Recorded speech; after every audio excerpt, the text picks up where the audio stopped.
Sou a professora Lucimar, professora de arte de vocês, e hoje nós estaremos fazendo um trabalho de textura, que é um sombreado com giz de cera, que pode ser feito também com grafite, que é o lápis de escrever ou de desenhar, no caso desse foi o 8B, o lápis de escrever, que é o grafite de vocês, ou o lápis de cor, utilizando folhas diversas, folhas de plantas que vocês quiserem, de preferência mais grossinha, né, onde você possa visualizar melhor essas texturas, né? A textura é todo o aspecto de uma superfície. Você pode ter uma superfície de uma mesa, né? E passando a mão sobre a mesa, a gente percebe que ela é mais ou menos lisa. E mesmo sem tocar, eu percebo que ela é lisa.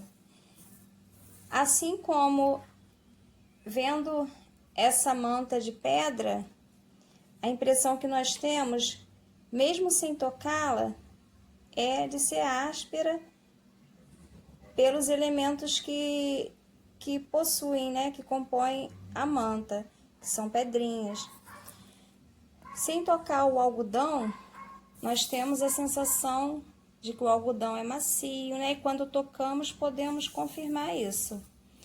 A mesma coisa acontece com o feltro, né?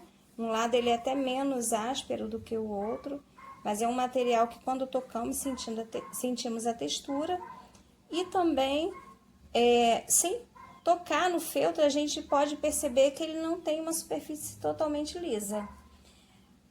O papelão, né? A gente consegue perceber a textura, que um lado dele é mais liso que o outro. A mesma coisa acontece com peças de madeira, né? A gente percebe se é áspera ou se ela foi lixada só de olhar, né? Que ela tá mais lisa. A mesma coisa um plástico. Sem tocar no plástico, podemos perceber que ele é liso, né? E tocando a gente confirma isso. E podemos também fazer textura, obter textura de objetos como uma moeda, né? Um objeto, um molde feito em papelão, uma superfície de um apontador. Como que a gente vai obter, vai retirar, entre aspas, né? Retirar essa textura? Colocando um papel sobre o objeto, com giz de cera, a gente pode estar fazendo um sombreado e estar identificando a textura do objeto.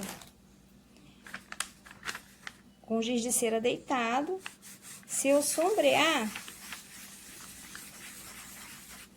esfregar o giz de cera sobre o papel que está sobre o objeto, eu posso perceber a textura do apontador, que tem o formato de concha, né? E ele tem os vazados, o baixo relevo, e a parte que está em alto relevo apareceu toda no papel, né? Que é a textura.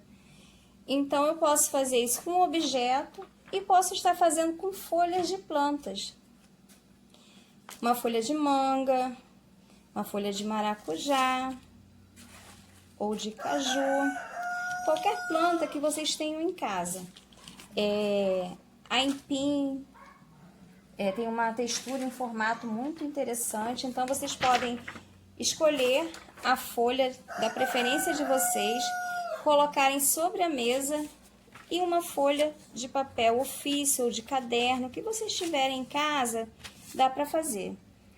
Como a folha de manga é até comprida, mais comprida que essa folha, é uma folha de caderno de desenho que eu cortei, que também vocês podem utilizar. Com o giz de cera deitado, vocês vão esfregar sobre a folha da planta, sem deixar a folha da planta se movimentar. Ela não pode sair do lugar, para vocês terem uma textura num formato só. Senão vai misturar, vai parecer que é uma sobreposição, né? Uma folha sobre a outra. Vocês podem estar movimentando a folha de lugar e usarem outras cores, ou podem simplesmente estarem pegando também folhas diferentes. Eu vou pegar uma folha diferente, vou pegar uma folha de maracujá. Vou colocar embaixo, né? Mais ou menos do lado, pegando, ultrapassando um pouco a folha da manga, da mangueira. Então, sempre com giz de cera deitado. Se vocês colocarem o giz de cera em pé, ele não vai conseguir sombrear e tornar visível, né, toda essa textura no papel. Porque ele fica mais suave quando você deita o giz de cera. Agora com a folha do caju. Podem ser, de preferência, folhas grossas, né? A do maracujá não é tão grossa, mas se vocês não tiverem, não precisa ser uma folha grande, pode ser uma folha pequena, mas que não seja tão fininha. Porque quanto mais fina, ela não vai aparecer tanto no papel essa textura, né? Ah, professora, eu não tenho giz de cera, posso usar lápis de cor? Pode estar usando lápis de cor. Vou dar um exemplo aqui. Só que o lápis de cor ou o lápis grafite, que é o lápis de escrever, vocês têm que usar deitado. Se você fizer em pé, no giz de cera você esfrega a própria lateral, né? A própria parede do giz de cera. No lápis de cor você vai usar a ponta, né? Só que bem suave também. E deitando o lápis de cor. No giz de cera aparece mais que no lápis de cor, mas dá para fazer também.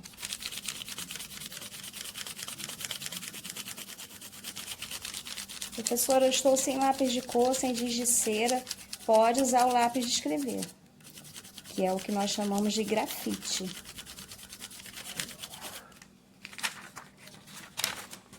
Um exemplo com lápis grafite. Lápis comum, que vocês fazem nos outros trabalhos. Ou os trabalhos de arte também, quando é desenho, né? Deitando o lápis, fica bem bonito. De forma suave. Se você colocar o lápis grafite em pé, ele também não vai forçar que apareça essa textura. Então, não vai forçar muito, vai forçar o papel, só que de forma errada. Então, não vai aparecer a textura da planta. Então, você tem que deitar bem o lápis, para a ponta também ficar deitada, né? Vai aparecer melhor. Tem um lápis que a ponta dele é mais grossa, que dá para fazer isso muito bem, que é o lápis 6B. Esse nem é o 6B, é o 8B, que vai até o 9. 8B da Faber-Castell. Que é lápis para você estar finalizando desenhos. Ele tem um traço bem escuro, o grafite dele é bem escuro, então ele acaba aparecendo bem mais que o lápis comum de escrever, né?